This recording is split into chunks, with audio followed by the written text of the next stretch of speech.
దోస్తులకు గిఫ్ట్లు ఇవ్వాలంటే ఎవరైనా ఏం ఆలోచన చేస్తారు? ఎవ్వలి అని గిఫ్ట్ ఇవ్వాలి, ఇలువైన గిఫ్ట్ ఇచ్చి పరిశాన్ చేయాలి, సంబరపడేటట్టు మురిసిపోయేటట్టు చేయాలి అని అనుకుంటారు. అగో అట్లనే చేసిండ్రు ఇగో గీ రైతన్న దోస్తులు.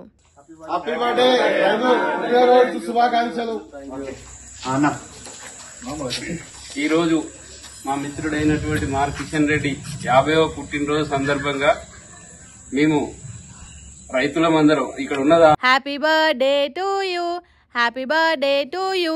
మైక్ టీవీ ముచ్చట్ల తరపున కూడా రైతన్నకు పుట్టినరోజు శుభాకాంక్షలు. అటుపక్క ఇటుపక్క దోస్తులు నిలబడ్డారు కానీ కేక్ లేదు, బర్త్డే బాయ్కి ఇచ్చేదానికి ఒక్క గిఫ్ట్ కూడా లేదు. మరి అట్లా చేస్తారు బర్త్డే అనుకుంటుర్లే, ఎట్లా సెలబ్రేట్ చేస్తున్నారో అన్న చెప్తున్నాడు ఇనుండ్రి. మార్ కిషన్ రెడ్డి అనే రైతుకు మేమందరం కలిపి ఒక యూరియా బస్తా బహుమతిగా ఇవ్వడం జరుగుతుంది. అబ్బరా కొడుక, యూరియా బస్తానే గిఫ్ట్కి ఇచ్చిండ్రా, భలే పని చేసిండ్రు పో. సోపతి గాలంటే మీ తిరుగుండాలి. ఆపది కాలంలో యూరియా బస్తా తీసుకొచ్చి ముంగట పెట్టే వరకు ఆ రైతు ముఖం ఎట్లా వెళ్ళిపోతున్నది చూడండి. రాజన్న సిరిసిల్ల జిల్లా వేములవాడ మండలం శత్రాజుపల్లి అనే ఊర్లుండే మారు కిషన్ రెడ్డి పుట్టినరోజు నాడు చేసిన పండుగ ఇది. యూరియా బస్తాను గిఫ్ట్కి ఇచ్చి దోస్తులంతా సంబరంలో ముంచిండ్రు కిషన్ రెడ్డి అన్నను. తెలంగాణలో ఇప్పుడు యూరియా బస్తాలు దొరకడు కైలాసం పోయినంత బరాబరి కదా.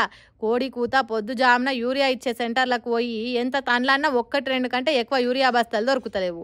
ఆగో అందుకే అంతటి ఇలువైన బస్తాను తెచ్చి చేతిలో పెట్టిండ్రు. ఇదే ముచ్చట మీద మాజీ మంత్రి సింగిరెడ్డి నిరంజన్ రెడ్డి మాట్లాడుకుంటా, సిగ్గుపడాలి రాష్ట్ర సర్కార్. రోజు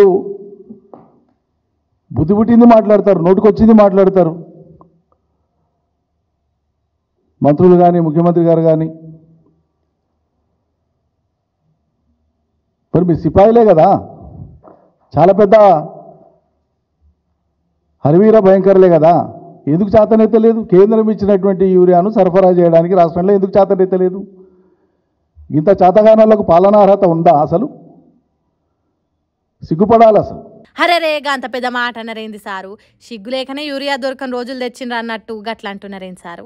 రైతులు పొలాలు శేలికల కంటే ఎక్కువ యూరియా సెంటర్ల చుట్టే తిరుగుతున్నందుకు కోపం చేస్తున్నారా?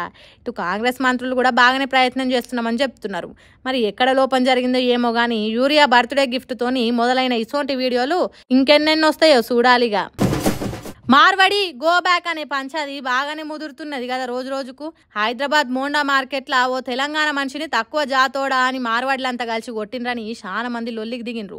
గోరేటి రమేష్ అనే ఓ అన్న మార్వాడీల మీద పాట పాడినందుకు పోలీసులు అరెస్ట్ చేసిండ్రు. దాని మీద మాధవిలత తెలంగాణ శ్యామ అనేటోళ్ళ నడుమ మాటల యుద్ధం కూడా నడిచింది. అయితే ఇప్పుడు బీజేపీ ఎంపీ బండి సంజయ్ మార్వాడీల మంచితనం గురించి చెప్తున్నాడు ఇనుండ్రి. గుజరాతీలు హిందూ ధర్మాన్ని సనాతన ధర్మాన్ని కాపాడే వ్యక్తులు అంటే తెలంగాణ వాళ్ళు చిన్న చిన్న వ్యాపారాలు చేసుకునేటోళ్ళు హిందూ ధర్మాన్ని కాపాడతలేరా అని అడుగుతున్నారు బండి సంజయ్ సార్ మాటలు ఇన్నోళ్ళు. తర్వాత బండి సంజయ్ ఏం మాట్లాడిండు అనేది చూద్దాం కానీ కొత్తగా బీజేపీ పార్టీ అధ్యక్ష పదవి ఎక్కిన రామచంద్రరావు ఏంటిదో లగాయించి నమ్ములుతున్నాడు. నోరెర్రగైంది, అది పాన్ కావచ్చని కొందరు అంటారు. మరి అది పానా లేకుంటే ఇంకేంటిది అనేది మనకు తెలియదు కానీ బండి సంజయ్ సార్ మాట్లాడేది ఇందాం. సారిగా చెప్పుండ్రి. ఇలా గుజరాతీలు ఈ సంపద దోసుకొని రాలే, అధికారం కోసం వీళ్ళు వస్తలేరు. మాకు అధికారం కావాలని వాళ్ళు అంటలేరు. వాళ్ళ ఇన్నరా అధికారం కావాలని అంటలేరట. మరి అట్లయితే రాజస్థాన్ నుంచి వచ్చిన రాజాసింగ్ ఎమ్మెల్యే ఎట్లయిండు, ఎందుకయిండు అని అంటారు ఇంకొందరు. ఇలా మార్వాడీలు ఎవరు కురవతిని దెబ్బతిస్తలేరు, మార్వాడీలు ఎవరిని దోచుకుంటలేరు, వాళ్ళు దాచుకుంటలేరు. వాళ్ళ వ్యాపారాలు చేసుకుంటున్నారు. వాళ్ళ హగో అట్లా చేస్తున్నారట తప్ప ఎవ్వల కుల వృత్తులను దెబ్బతీస్తలేరట. మరి అట్లయితే ఇదేంది బండి సంజయ్ సార్ అని అడుగుతున్నారు కొంతమంది కుల వృత్తులు. రంగారెడ్డి జిల్లా ఆమనగల్లుల వ్యాపారాలు చేసే తెలంగాణ బిడ్డలు మార్వాడి గో బ్యాక్ అనే ఉద్యమం మొదలుపెట్టిండ్రు. ఉత్తర భారతదేశం నుంచి వచ్చిన వాళ్ళు మాకు పని లేకుండా చేస్తున్నారు, 4 పైసలు మిగలకుండా చేస్తున్నారని సోమవారం నాడు బంద్ చేస్తున్నారట.